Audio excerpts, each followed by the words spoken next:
selling a home and buying another one at the same time sounds like a daunting task. It is not. And to share some insights on that, Leslie Ratliff is here. How are you doing? Good, thanks. Great to see you. Thanks for having me. My good friend from Keller Williams. Yes. And, you know, I think this is one of those things where I talk to people who are thinking, you know, okay, so if we sell this house, we have a house to sell. So if we sell it, then we have to move somewhere, rent a place, or stay in a hotel until we find another home. You don't have to do all that, right? You absolutely do not. You don't. The funny thing about selling and then buying is that people always want to know, where am I going to go? Yeah. And most people want to have all of that figured out on the front end. Okay. They want to find the home. They want to know where they're going to go. And that sounds like a good plan, but that's actually the wrong way to do it. That's the wrong way to do it. Mm-hmm. So most people, you're saying, like, emotionally, the concept is, well, I need to know where I'm going first before I can really feel like I can depart from here. Correct. Just mentally check out of this house. I need to have be excited about what's next. Yep. Okay. So emotionally, that's what people need, but mechanically, it's not what works out best. No, mechanically, it actually makes it tougher. So the reason is because even though we're in a seller's market, and as a seller, they really are calling the shots. Now they're a buyer, Mm-hmm. and they're not calling the shots.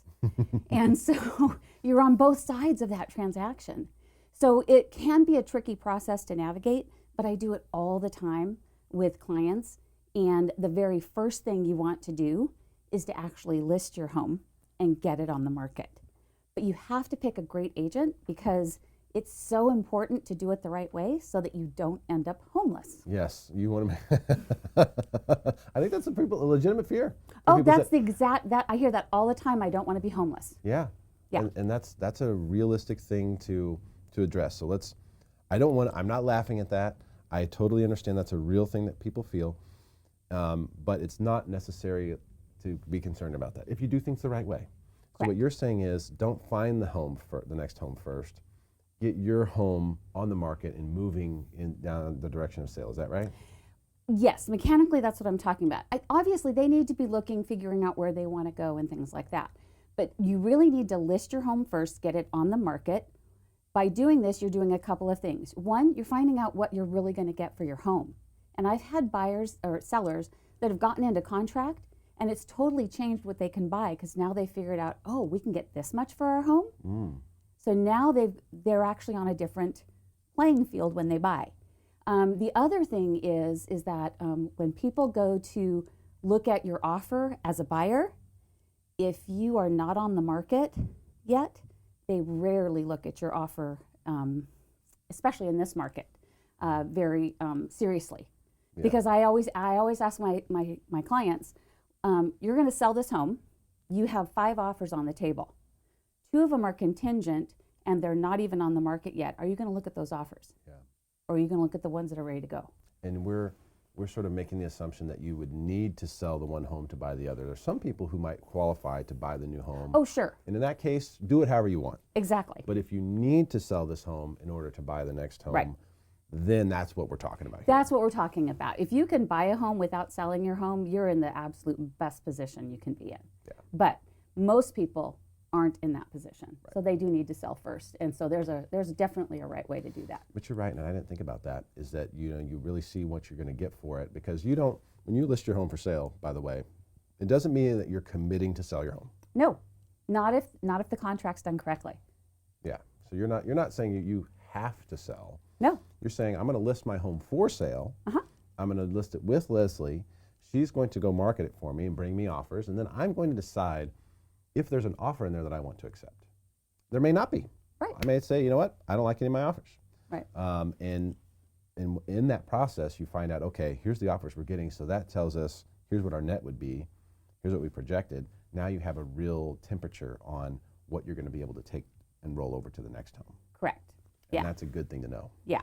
Know what you're going to roll over, but also once you're under contract, a great agent is going to get those buyers on your home to do their inspection, put in their earnest money deposit, do their appraisal, do all that up front so that those contingencies are removed. And now when you're going to put an offer in on a home, now I present that offer as, look, we've got all contingencies removed. We can close this thing in 2 weeks. We just are finding the home, so it's a much stronger offer for those clients that are selling. And what about, but Leslie, if I put my house, if I accept an offer, now I do have to sell it. What if I can't find my next home by the time this sale needs to be completed? So there's a really great form called the seller's purchase of replacement property that any good agent is going to put into place for you on a counter offer.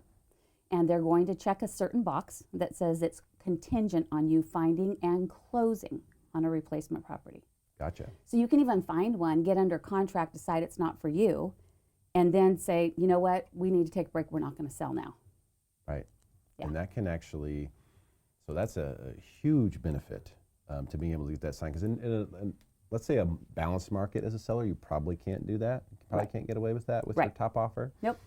But in this market, if you have a buyer who really loves your home, chances are there's not another one coming anytime soon, and there's going to be a battle for it. So if you can tell them, hey, listen, this one's yours, but we have to find our next home first. Right. Cool. You know, a lot of buyers are fine with that. They're like, great, you mean we get it? Yes, you do.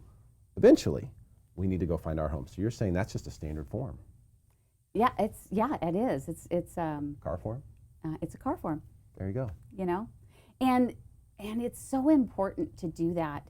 And in this market, sellers can say, you know, we can take as long as we want, and buyers are willing to wait. I've had, you know, buyers on the other side wait 2 months for the sellers to find a replacement property. I've got a doozy. Okay. 8 months. Right? 8 months, and they closed last month. Yep. So think about this as the buyer, how good this was for the buyer to be in contract for those 8 months where the prices went up like going up, at least 10, 15%. Oh, yeah. What they got in contract for, that home that they bought, there's nothing remotely close to that price at this point. Right. So it's actually really good for the buyers. Sure. They're totally stoked. And the seller was great. Had his buyer in place, he got the money that he wanted. He was doing a 1031, so he really needed to wait till he identified a property. It took him 8 months. Right. And the buyers waited patiently. We had to redock and do a bunch of compliance stuff. But at the end of the day, the buyers win. Right. And when your clients win, get excited. And having a great agent on the other side is finding out of all those offers which is going to be the right buyer for you. And that's talking with the agents, having that networking and other stuff too. Good point. Yeah, because you want to find the right buyer who's not in a hurry, who isn't, you know, have a gun to their head to get into a house. You will have buyer's agents that are pushing you to close, and then you can rent back. But at some point, now that they own the home, they're going to want to get in, and they're going to push you to move out, and you could end up homeless. So, but you don't have to do that. Right. Just check the right box and find the right buyers. So you're saying instead of doing a rent back, do a contingency based on that car form. What's it called again? It's called the SPRP, the Seller's Purchase of Replacement Property. SPRP. Okay. So you want to use that, not a rent back, because the rent back is going to have it's going to be a ticking time. It's finite. Yeah. So you have, I mean, I know from a lending standpoint, you got 59 days. You know, the 60th day, you're supposed to occupy the property. Now, there's no lending police, okay? I don't come with a badge. All right, you guys in here yet? That doesn't happen. But, you know, just technically, you know, to be in compliance with everything, you want to be in there within 60 days. Yep. Now, there was, and this is also a good point, there was a horror story that was in the news. I don't know if you saw this. But Yes, it was I've seen that. really, really bad one recently where someone purchased their property, the seller said, we'll rent it back from you, and then they used the eviction moratorium to not leave. and they are basically squatting in that home, and the buyers have already closed. So that's the difference. What you're saying is use the form so that you're not, you know, are they closing? And then it doesn't work that way, right? No, They wait. No. You're just in contract. Because those sellers don't want to end up, this is what we're talking about. Sellers don't want to move if they can't find a place. Right. So there's no closing that takes place, just like the one that I did. So you know, you're basically you're in contract. The contract is just going. It's moving forward. You're doing ETA after ETA or whatever. Or you create a timeline from the beginning, Right. and you don't close. The problem with the rent back is that you close. So now that buyer's making the payment every month, or they have to do forbearance because their renter, the previous seller, is squatting. Right. So you avoid that, which is a big deal. Sure. Especially with the eviction moratorium going on. With all the stuff that we have going on and all the craziness going out there, it's not easy, but it's definitely doable. Yeah. It is. And I do it all the time. In fact, we've done it multiple times You and I have done recently. it. Yeah, we're closing one this week on it. Yeah, we have one this week. Yeah. Yeah. And that was a perfect example, actually, of that situation where you executed on that. Yeah. And they weren't really sure, are we going to be able to find something that we really want? And you coached them perfectly through that. And they did a great job on their sale. We didn't even get accepted the first time. Right. That's we true. were the backup offer. That's right. That's right. Yep. And it ended up working out. Yeah. And that's also another testament to just networking and being close with the other agents in the area and kind of going, hey, yes, we'll be here. We're looking, and them trusting you, that was huge. Now, last night I did submit one where they're not on the market yet, so we'll see what happens with that one. That's true. I'll let you know what happens. We are going to get a counter offer. We are. Okay, well, that's good. So, a lot lately I haven't seen a lot less counter offers. Yeah. What's going on with that? Sidebar. A lot less counter offers? Yeah. You mean a lot less multiples? Or not even getting countered. Just like, nope, we went with someone else. Right. Well, I think what's happening is buyers are getting weary, and I think that people are, every time there's a counter offer, there's a chance for someone to walk away. And if you've got a really good offer, you don't want to lose them. I got you. And people are getting very smart at offers now, and they're submitting such great offers, there's not much to counter in it. So are we going to counter escrow so we can put out a seller multiple counter offer, and we're not going to, counter everything else, and then the buyers sometimes go, well, why didn't they just take my offer? And then they could walk away. That's interesting because that changes the game a little bit, The game recently has been, okay, don't start with your best offer. Right. Start with an offer that you can come up from. Right. Because you're going to get countered. And if you put your best offer in first, they very well may use that to drive other offers higher. And so you don't want to be responsible for that, bidding against yourself. Well, and as the agent, find out what's going on the other side if you can. They may need to get it under contract quickly because they're contingent on their side, right? So they want to get it under contract quickly. So every time there's a multiple or there's a counter offer, it's a day or two, and now, you're not under contract and stuff like that. That's a good point. That's a very good point. Okay, because that changes the game. I know I have had a few buyers recently who made an offer and said, against my coaching, that, this is it.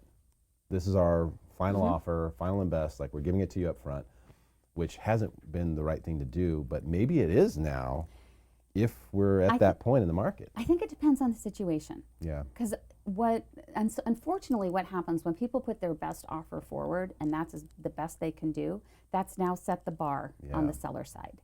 And now anybody else making offers, if the agent is sharing what those offers are at, because they're allowed to if the seller lets them, somebody's going to come in and try and beat it, right? Yeah. So sometimes it's not best to do that. So the price is right, $1, whatever, It depends. Really depends, I think, on the situation. Okay. The other thing about selling and buying, if you don't have your house under contract or, you're contingent, you're not in the best negotiating, and you end up paying more for the house, I believe. Ooh, that's a good point. Yeah, because you have to kind of get a favor. I mean, why are they going to consider a contingent offer? Because it's the highest. As you've done something else, to offset that in your offer.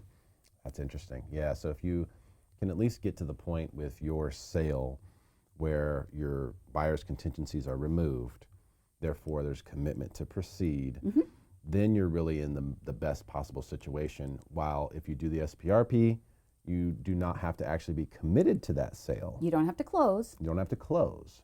But you've got a ready, willing buyer on your end, and you can close in 2 weeks. And I say 2 weeks because that gives my clients a chance to do their inspection and make sure they're going to move forward. As long as they're moving forward on the house, we can close early, get them their money, and now the buyers are content, and now we're just waiting, like we're doing on the one this week, we're just waiting to close on the other one. Right. But we didn't remove that contingency for the sale of their home until they'd done their inspection and we got the appraisal back. Right. So it is a little dance. It's a dance. That needs to be done. There's timelines, there's a lot of variables, and this is where experience really plays a role. And I've watched you orchestrate this multiple times now perfectly. So I can tell you from firsthand experience that Leslie not only knows what she's doing, but the sell-buy scenario, she's very, very good at it. And I can really appreciate that because I know it's not easy. You have a lot of different things that's very emotional. Yeah. To sell a home by itself is emotional. To buy a new one is also, there's a lot going on there. And so to really have the coaching and to know the plan understand how it's all going to work, and how you, as the sell buyer, really do have, you're in the driver's seat. As long as you don't contract yourself out of the driver's seat, Right. you are in the driver's seat. Absolutely. And that's what you're saying. Let's remain there. Let's use this paperwork and stay in the driver's seat. Yep. And let's cruise. Let's not race. Although I do like to drive fast. So. Leslie, this has been tremendous. Thank you so much for your time today. I really appreciate it. Thanks for having me. It's great Appreciate to it. see you. Guys, please, let's do you, your friends a favor. Let's share this video. Let's help make them smarter than everyone else.